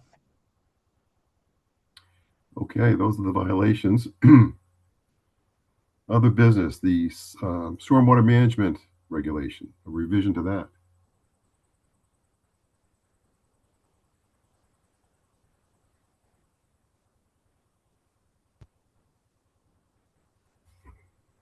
Did we lose you? We got you? yeah, I can't see you, but I can hear you. Same here. Oh, I might be coming back. Adding some fees, looks like. Oh, yeah. Let me open that. This one's Todd wanted to see the actual wording in the regulation. So I think you guys should have seen this from the Dropbox.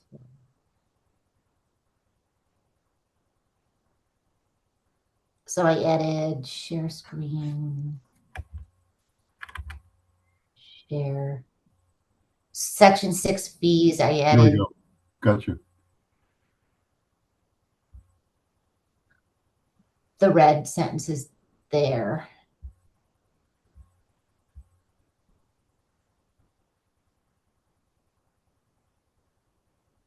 And then it's further explained in this section here. This is the $5,000 bond or $5,000 deposit for a review. Okay. Yes, and then just a little editing for payment of fee. That makes sense. I think that's kind of where he was getting at before is, that kind of statement before, Glenda, on the, should we find it necessary or something like that. So it's not kind of making everybody pay for it. I don't think it's going to be necessarily required all the time. If Right. I know what I can do and what I can't do, and if it's more complicated, then I'll recommend it to the commission for a vote.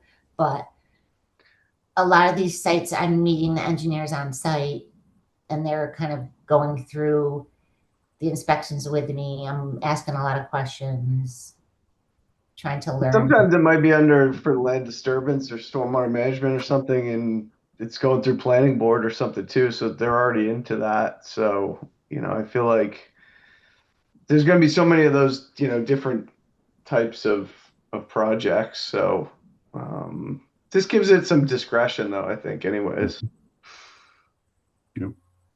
If Agreed. we need it, it's there. So if that language is okay, we could vote on Okay. just the edits if you guys are amenable. Anybody want to come in to read it, or have you already read it, or? I can read it if you want. Okay. Go ahead. Application fee for a land disturbance permit should be $250. Should the Stormwater Authority determine that a third party review of the stormwater management system is needed, the applicant shall post a deposit in the amount of $5,000 prior to the start of the third-party review and in accordance with section B below. 5, second sentence, the stormwater authority may request additional consultant fees should the third-party amount charged exceed $5,000, or if new information requires additional review. Okay. Pretty cut and Good to dry. me. Yeah, sounds good. Good. Yeah. Okay. So we're going to vote on the revision, accepting the revision to the stormwater management land disturbance regulations as noted in Glenda's document. Dan Clark, Yes. Justin Dufresne, Yes. Sadie Stone. Yes. I vote yes. All right. We're there. A lot of kicking the can down the road again, but I think we can maybe close on some few of those next month, hopefully. Yeah. I hope so. I'll contact Goddard and Patrick and open that can of worms. Is there anything coming that you know of, Glenda? Any new NOIs coming in?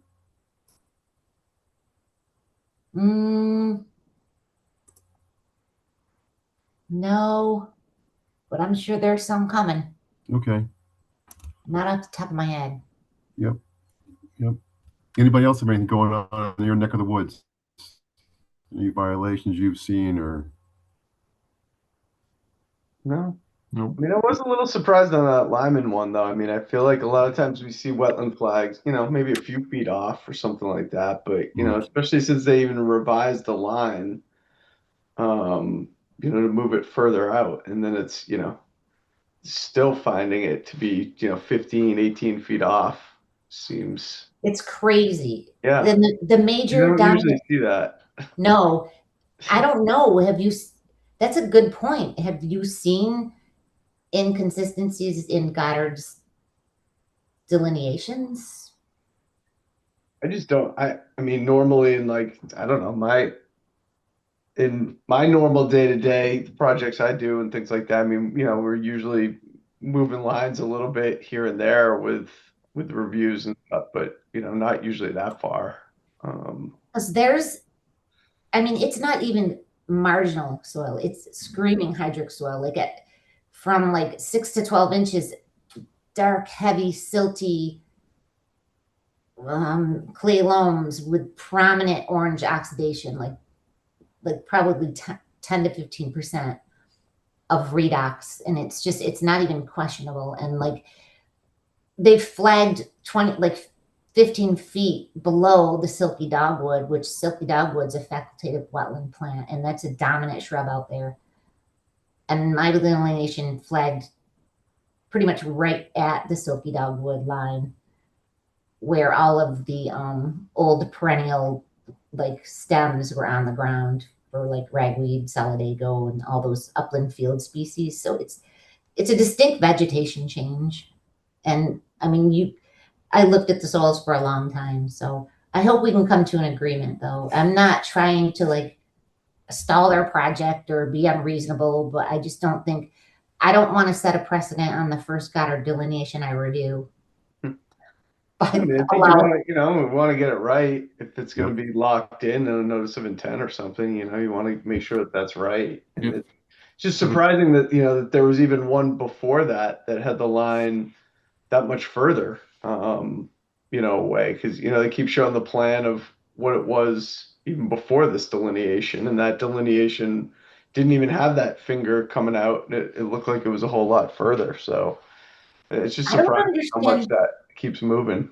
Yeah, why the first delineation, why did they crossed right over it? And I can kind of see why, because the area where they crossed right over it before is a tricky area. It looks like upland because there's, like I said, there's all upland species in there. But right a few feet away, it turns back into wetland and continues west up towards the detention basin. So Interesting. So anyways, I wish I had my own peer review wetland scientist in my pocket. One It of does those. feel like they're putting the cart before the horse a little bit with this and just trying to get it done and go with the plans that were there. So, you know, Oh, I don't know. I hope. they waited this long. They can wait another month, I think. Yep. Hopefully we can close in May. Goal. That would be a good goal, but you know, Yeah. let's Yeah. see what happens on that side. All right. Speaking of May, anybody have an issue with the May meeting at this point? Nope. No. No. Care of. I know Todd was questionable about tonight, and then John was out from the beginning, and then Kelly had a child care issue, which kind of dominated things. So we all know how that goes. You know. So Yeah. all right. So May Been my 11th. problem lately too. I apologize. It's nice to meet you, Glenda. Oh, thanks, Sadie. Yeah, I was I've, told that you have young children that must I have one. Yeah, I have an 8-month-old, and his bedtime is around 7, so it's a little my bit tough with these meetings. But my sister is babysitting right now, so he's happy. That's so good that you can make it because Kelly's was literally last minute. She lost her rides for her kids to their swimming and another sport. And Oh no. Yeah, that's nice. As you heard in the meeting, family all over this town, so right. yeah, it's nice. I met Christine on several occasions. She's the Christine with 24 Overlook has been the most vocal about. We got a long letter. I think I might have put it in the Dropbox Yeah. from her today, but not really conservation purview, I guess. Mhm. You know, I tried explaining to her when she came in that we can only act on the state and local wetland rules. Yeah. So. Oh, good. All right. Everybody ready to go have some dinner or whatever, right? Mhm. Yes. Need a motion to adjourn. All right. So moved. Is there a second? Second. Second by Sadie. Roll call. Dan Clark. Yes. Justin Dufresne. Yes. Sadie Stone. Yes. I vote yes. Very good. Glenda, thank you very much. Yeah. Thank you, guys. Pat, thank you for your tech support. Appreciate it. No problem. Good night, everyone. And Night. we'll see you in May. Yeah. Good See you in night. May.